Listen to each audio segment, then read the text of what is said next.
Hey, Sujan, how are you? Good. Thanks for having me. I'm pumped for you to be here, man. Do you mind starting kind of with your background and what you're up to? Yeah, so my background's in digital marketing. I started an agency back in the day. Well, I started as in-house, and then I worked in agency, and ended up starting my own agency called Single Grain.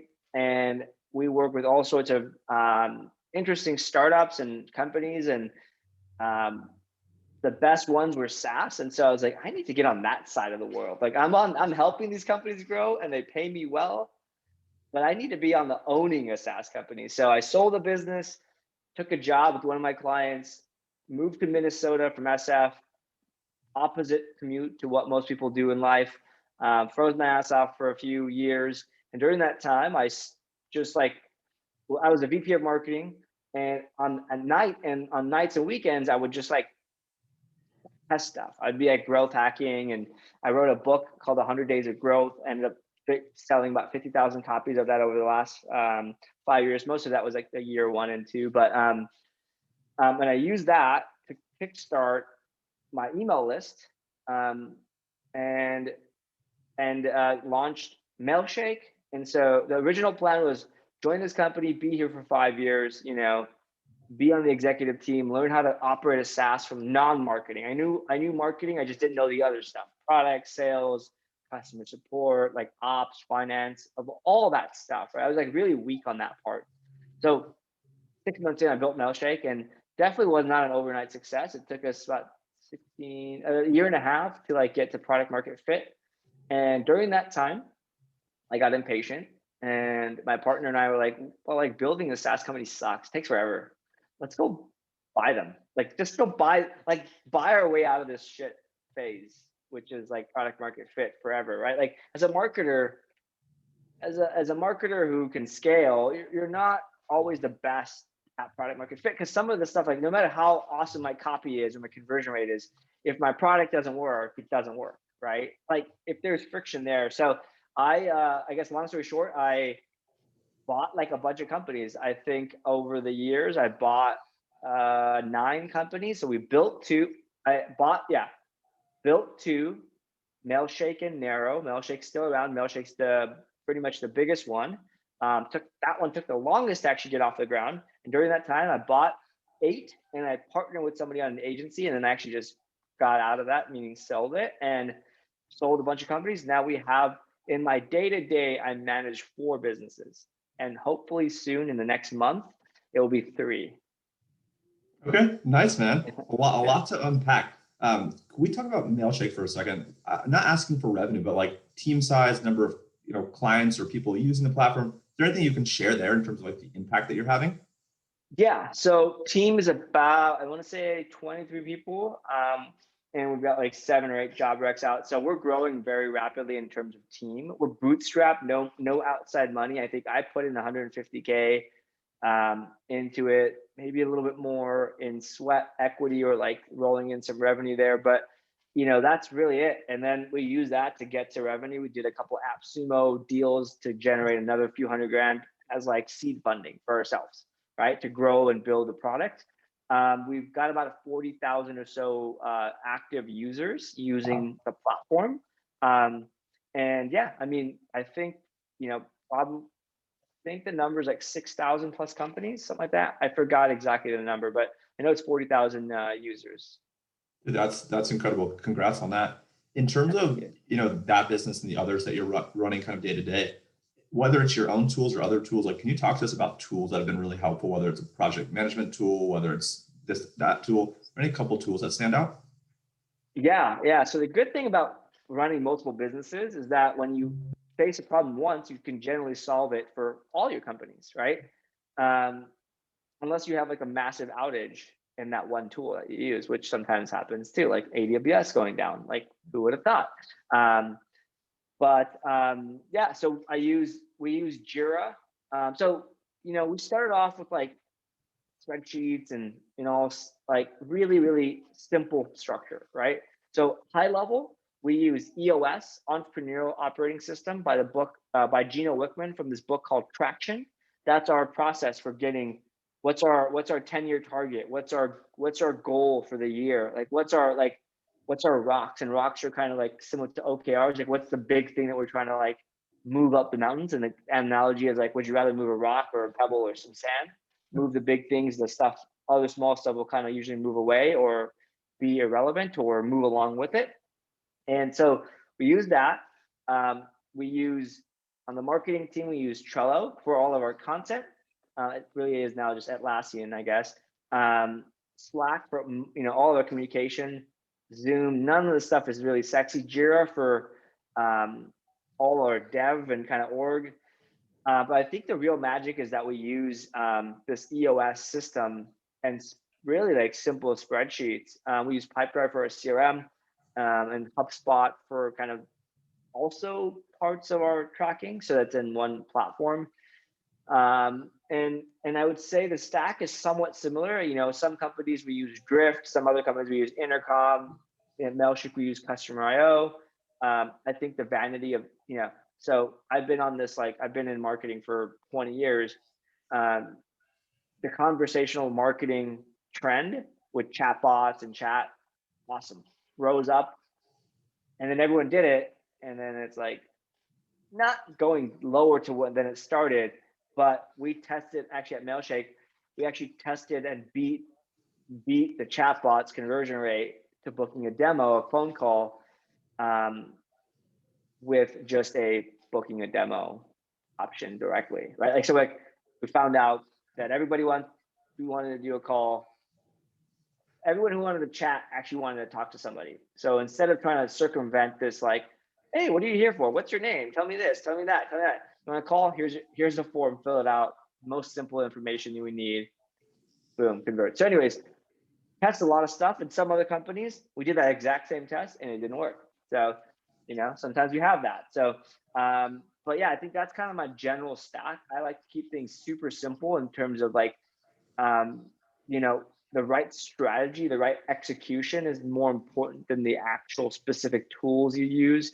I mean, we use Mailshake a lot. Like we eat our own dog food for outreach. Like our outreach game is on point. That's like what we're really good at from a content perspective, for like link building, partnerships. And then as a result, we get a lot of inbound leads and we use Mailshake for nurturing our inbound leads as well. Awesome, man. That's super cool. Two more questions on kind of like the portfolio side. And then I want to talk about Mailshake and kind of things you're seeing there. The team that you mentioned on Mailshake, is that the same team that also is across the 3 other companies? So are the 4 companies sharing resources, or do they all have individual teams? They all have their own team. So, I look at this as like, I think the matrix organization and the shared resources, kind of like an agency where you have a single source of talent and group, and then you can kind of, this group is this client and you have 4 clients. That works really well to save cost and time. To kind of time to like hire somebody, because someone's coming, it's getting busy, so you get another person, you train them. But what ends up happening is that you save time, but you lose depth. You lose the depth of like knowledge and focus. So you lose depth and focus, and you can save all the money in the world, but saving money doesn't help you make money. AKA saving money and having resources doesn't actually help you grow. And SaaS companies are valued by their growth rate, their revenue, obviously product and stickiness and all the other like churn and net retention revenue and whatnot. But I found that the shared resource pool, which we did in the beginning, is really effective for my sanity, but really ineffective for going fast and growing. It actually slows our growth rate down because, guess what? Our marketing person's just busy doing something pretty productive for another company, and he'll get to it, but no company should wait. So. Dude, that's awesome. I appreciate that insight. The last question I have on the portfolio side is, are all the 4 brands that you run, are they all synergistic in the fact that you could do cross promotion and it's the same customer kind of archetype, or are they all different? Fairly different. Well, so on the surface, sounds like they're all email. So 3 of them are email. So we got Voila, Norbert, Mailshake, and Right Inbox. They're all email centric, right? Right Inbox is kind of like a Yesware and Boomerang fusion, I would say. And so it's like what you do in your inbox.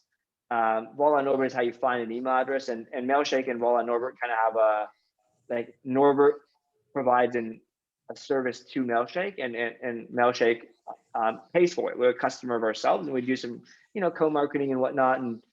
But I can tell you that it has been peanuts in terms of the value between the relationships of cross promotion to just doing good old fashioned marketing on the top of the funnel, right? Like having a good sales funnel, having a good, building content, and I mean, not building a content funnel, right, has been far superior than like X brand promoting Y brand. And part of that is a little bit of like the nature of these businesses. Our businesses are kind of in almost like micro SaaS, in the sense that they're very specifically focused. Like micro SaaS is like, the definition of that is really like a feature as a business. So like you'll want to go and, you're tired of getting, micro SaaS is like, a good example would be like Calendly, right? But they've expanded to become out of that, right? My point is, each of these tools are very specific and like have a very narrow-ish workflow as compared to Salesforce, right? Like you use Salesforce, like you're using all these freaking modules, right? And it like it's pretty broad. Mailshake does outreach, and now we've added, phone dialer, we've added more stuff, which we can get into in a second. But like, and each of these companies have added more stuff, and they overlap. Some of them even compete with each other a little bit. Like Norbert has an outreach product, and so does Right Inbox. But they're different types of customers. So yeah, I guess the short answer is no, we don't do it successfully. I've tried. If somebody here is listening to this video or watching this video and listening to this podcast, whatever, like, dude, ping me if you have figured this out. It's I can't figure it out for the life of me. Well, no, I appreciate that. I kind of want to round this out with talking about, Mailshake. That's really why, I really wanted to bring you on first and foremost. Is there any interesting stats or things that you could share around like, number of emails being sent, going to the primary versus promotions across what you're seeing, like average open rates across emails being sent on a daily, monthly basis, things that you think people are doing that are interesting or unique or even wrong? Like, are there any things that you can share for people that are listening that are really focused on email? Yeah. So I'll start with the easy stuff, right? There's the things you can control. There's your copy and the cadence and like your list and all the things related to a campaign. And then there's your reputation of how you got there, right? If you're a snake oil salesman, and even if you're selling the best product, like you have that reputation you have to brush off. AKA, if you've done a lot of bad emailing in the past, you have a bad reputation, and your email has a bad reputation, deliverability rate's not the greatest. It's like you're trying to like dig yourself out of the hole. There are ways to dig faster, but there is no way to get out of the hole without digging, right? So part of this is just make sure you don't screw yourself up. It's a hard thing to get back. You can get it back. Google has a quick memory, a short-term memory. It's about 30 to 60 days. So if you don't do stupid stuff for 60 days, you can start over, right? But my point is, your email reputation is so critical. Don't mess it up.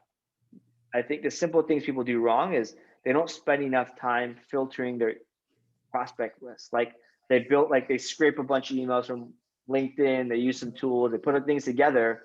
Now they got like, let's say 20,000 emails or 10,000. Well, hire a VA, you do some scrubbing yourself, and just sort through the list and turn that 20,000 into 3,000 real people that you really can email, right? Run an email verification, so that list of 3,000 turns into maybe 2,500 people, and then go at them, right? And if now that's, I'd say again, it's not always 20,000 turns into 10% of that list size. It's usually like whatever list size you scraped, bought, commandeered somehow, it's probably 30 to 50% of that list is actually good, of like valid information that you should email. Sometimes it's spam traps too. But anyways, my point of this is like, spend the freaking 5 hours on a 20-person email list, and don't even spend the 5 hours yourself. Spend 15 minutes yourself, and then hire an Upworker to spend the 5 hours, and it's like $75 of like, for how much you're going to save in cleaning up your email address. It's just worth it. Plus you get better results. So anyways, spend the time filtering. That's rule number one. And again, like, don't think of like a cleaning service, a bot, a person doing it for you. Like a cognitive human brain thinking is required to figure this out, right? Um, like meaning like, oh, like this list, some of them are in Europe. I don't sell to Europe. I should just take them off, right? Like some basic stuff like that is in this list always. Number two, in terms of the content and the copy and all the details related to like what you say in your first email, right? So what I've found is it's like a third, a third, a third. A third of the leads you're going to get come from your first email. A third of your leads come from your second email. A third of your leads come from every email after that combined. So if you're not sending more than 2 follow-ups, you're usually missing out on 1/3 of the leads. So at minimum, have 3 follow-ups. I think somewhere between 5 to 9, 11 is kind of the right sweet spot. I don't have a rule on like exactly the number of follow-ups. I think the larger the deal, the busier the person typically, the larger the deal, typically the more senior the person. The more senior the person you're emailing, the more touch points you should have, right? If you're emailing a link builder, maybe 3 to 5 is good. If you're building a link and you're emailing a marketer, an SEO, content marketer. If you're emailing the VP of sales, 7 to 9 over the course of months, like 2 months.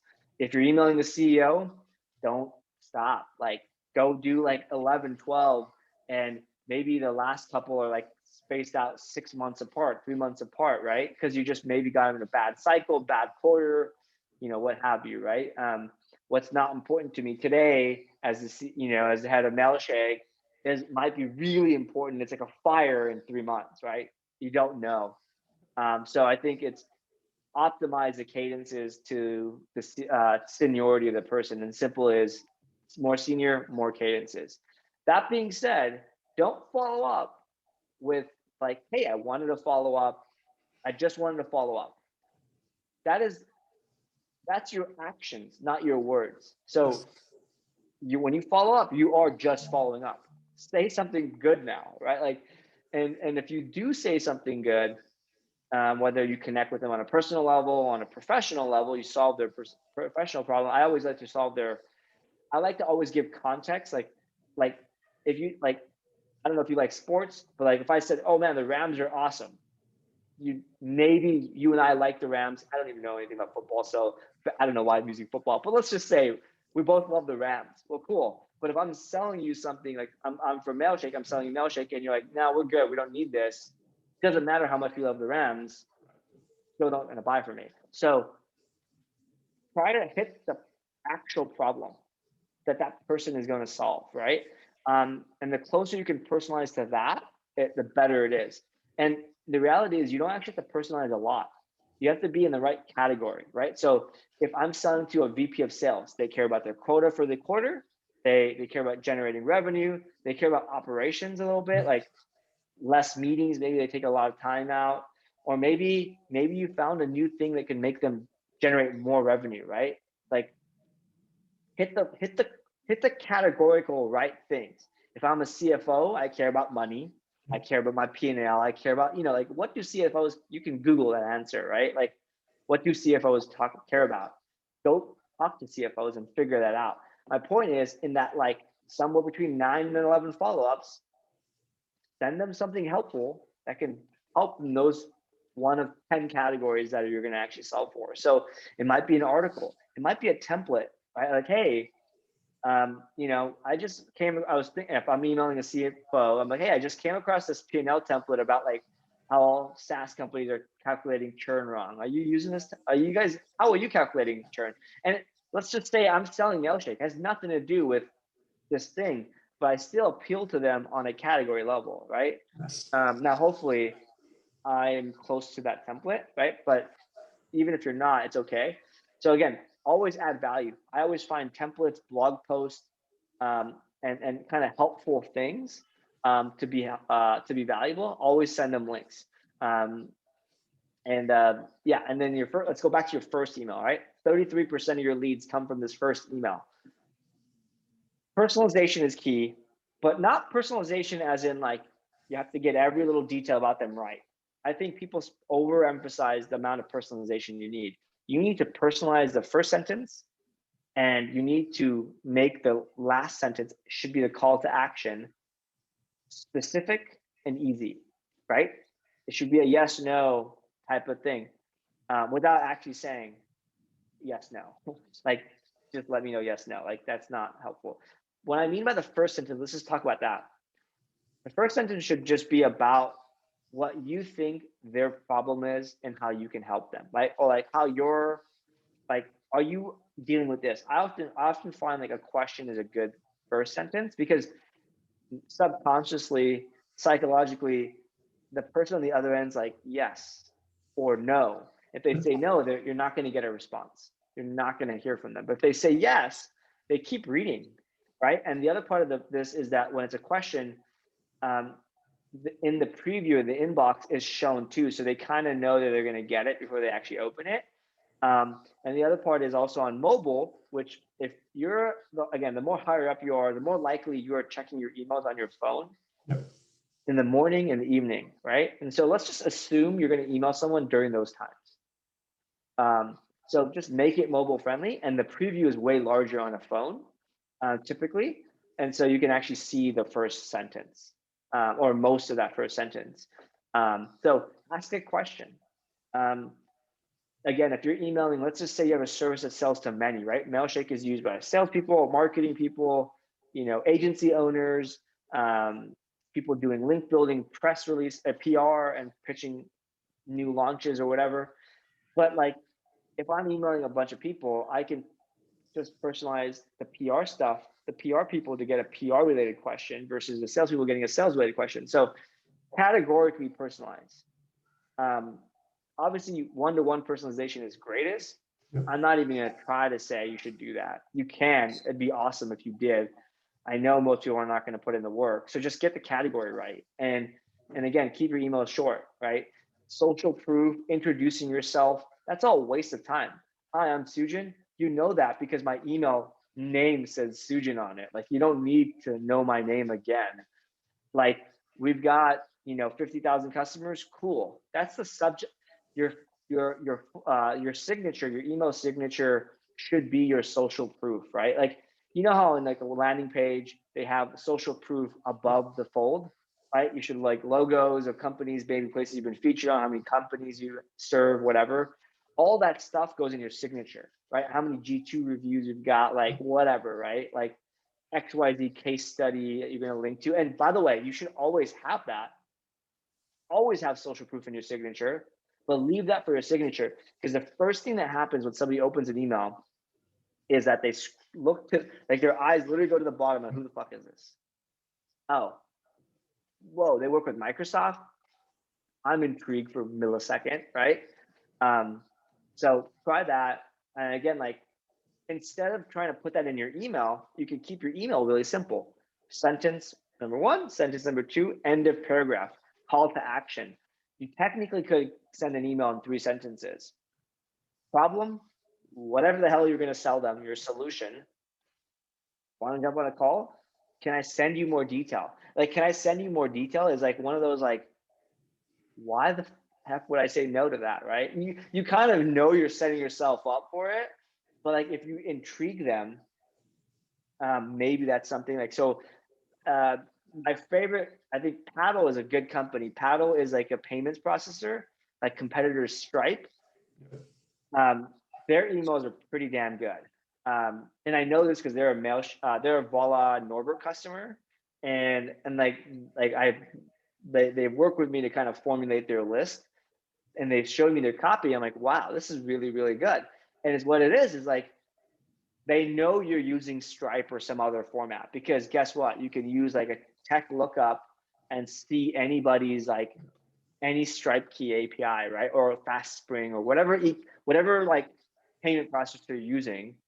And they say, hey, are you missing out? Like, do you have a problem with like international payments? Like, would you like to see more, want to just get more international customers or something like that? It was almost like a too hard to say no to the first question.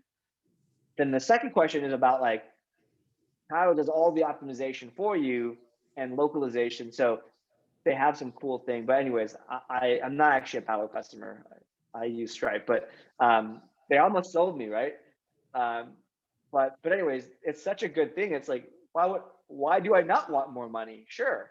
And they do all the hard work for me. Awesome. But anyways, and then there's like, want to jump on a call, right? Like super simple. Can I send you more information? 3 sentences. Now, impossible to do for regular people, regular human beings. Like just can't send a 3 sentence email, but aim for three, aim for short, and aim for a simple call to action. Don't ask it twice.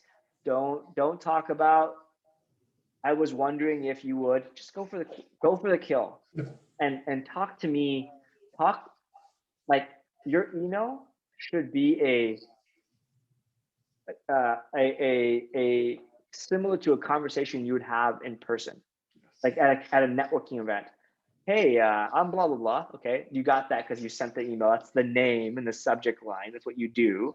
The first sentence should be like the problem you're trying to solve and what you do, and then they, after that paragraph is over, that other person says some words to you, either yes or no, I'm interested, and then you ask the question, right? You want to jump on a call, like, can we book a time tomorrow, right? Stuff like that. So, anyways, I like to read my stuff out loud as if I was like a 10-year-old, because that's what the other end, if somebody gives like half a second, they're not putting any more brain power than a 10-year-old would in that half a second and looking at your email, right? And so if a 10-year-old can understand it, then it's just like, you're not going to get a good response. But again, that's why you have your follow-ups, right? So Dude, this is fire. I'm sure there's a million other things we could go on about, but I really want to be cognizant of your time. So thank you so much for being here. I really appreciate your insight. If someone wants to learn about you, Mailshake, what's the best place? And I'll drop whatever you say in the notes. So where can people find you? Is it Twitter? Is it, your email? Is it mailshake.com, whatever the website is? yeah, so if you want to learn more about anything email related, go to our Mailshake blog. So it's like mailshake.com/blog. I'm publishing a ton of content. Um, I'm always on Twitter, just kind of shooting the breeze. And if you want to know about like building companies and all the portfolio stuff, the marketing side of things, it's usually on my blog, sujanpatel.com. Cool. I'll drop your Twitter handle. I'll drop the blog. I'll drop all these links. Thank you so much, man. I really appreciate it. Yeah, my pleasure. Thanks for having me. Of course.